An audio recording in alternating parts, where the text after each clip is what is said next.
Siddur Snippet series is sponsored by the Saka family, by Yad Avram Foreman for a Fuhr Shlema Hadassah Rachel Bas Chana Golder at the end of Modim Derabanan, the Modim we recite during Chazaras Hashatz, not relying on the Chazan because we don't outsource gratitude. It's something we express and articulate ourselves.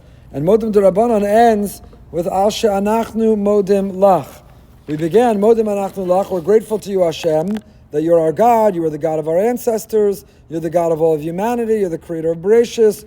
That you sustain us, you give us life, you're going to gather the exiles, you'll bring us to Yerushalayim to observe, lo saseh aseh, to serve you, al sha'anachnu modim lach. Where do these words come in? We already said we're here to thank you. We already said modim. Now modim derabanan, we began with modim anachnu lach. So al sha'anachnu lach, modim lach seems gratuitous, it seems redundant to add it again at the end. What are we suggesting? The Beis Yosef in his commentary in Siman Kuf Chav Zayin, he explains Al She'anachnu Modim Lach is going on Kein Techayinu V'Sekayimenu V'Se'asov Kol Yoseinu L'Chatzos Kadshecha. In other words, the reason, the merit through which you should gather us together and end this exile and bring the redemption and bring us home to Yerushalayim via the Golan, the reason that Hashem you should do that is Al She'anachnu Modim Lach. Because we are a grateful people, we're filled with such gratitude, we're grateful to you. So Al She'anachnu Modim Lach is the argument, all the things we just asked you to do, why should you do it? In what merit? By what right? Where is our worthiness? Al She'anachnu Modim Lach. Because we are grateful to you, we're a grateful people, that demonstration, that display of gratitude should bring the merit of your fulfilling, your answering all those requests. However, many understand differently. Rav Hirsch writes this beautifully in his commentary on the Siddur, and it traces itself back all the way to the Rishonim. And this is one of my favorite insights. Al she'anachnu modim lach means, modim anachnu lach, we're grateful to you. And the number one thing we're grateful, al she'anachnu modim lach. We're grateful that we're a grateful people.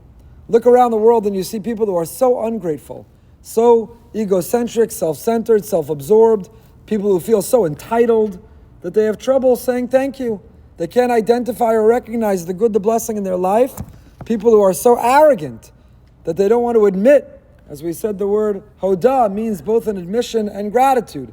People who are so arrogant they don't want to admit that they depended, they needed, they relied on another, relied on Hashem. Arrogant people struggle with saying thank you. So here we are, among the things that we're grateful, that we say thank you for, is that we say thank you.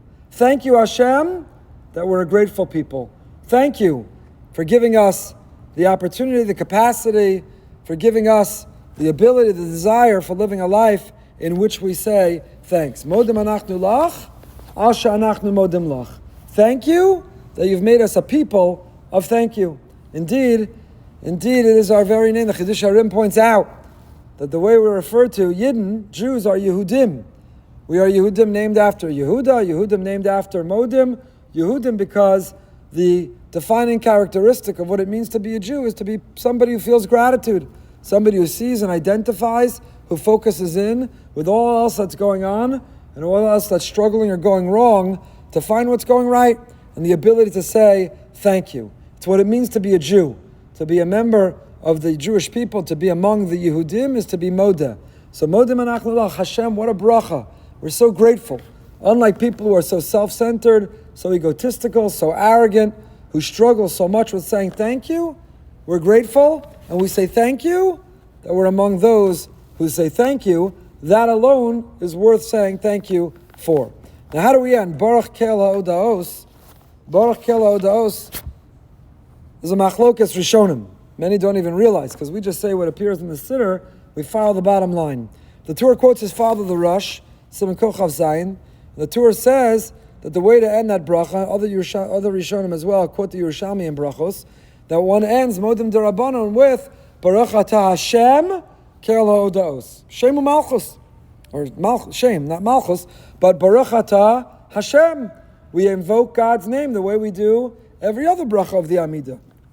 If Modim Derabanan is our being the Shliach Tzibur for our Modim, while the Shliach Tzibur says his, then it should end with a bracha, like Atakadosh Chonin Adas, all the way through Shmona Esrei. So the Rosh and other Rishonim hold like the Yerushalmi, that the way that Modim Derabanan ends is Baruch Atah Hashem Kel Ha'odaos. The Rambam the 9th parak of Hilchos Tefillah, other Rishonim disagree. And they say that the Gemara doesn't mention a chasima at all. That Gemara that we mentioned in Sota that quotes the range of Amoraim who suggested different texts, none of them included invoking God's name, Shem Hashem, and therefore the Rambam simply ends, Baruch Kelo Daos, and that is what we follow, Shulchan Aruch and Siman Kuf Chav Zayin Sif Aleph, has the nusach that we're accustomed to, that appears in our siddur, Baruch Kel Hodaos. Blessed is the God of Hodaos. The Mishnah Berurah quotes that the Gra ended using Shem Hashem. The Gra wasn't afraid to invoke Shem Hashem and brachos, even when the Gemara leaves it out. There's another famous, because I know it, where's Ron, place where the Gra invokes in using Shem Hashem, even though our minhag is not to. Anyone know where that is? Anyone who made a bar mitzvah recently? Baruch Shepetarani. So the Gra says it's Baruch Ata Hashem.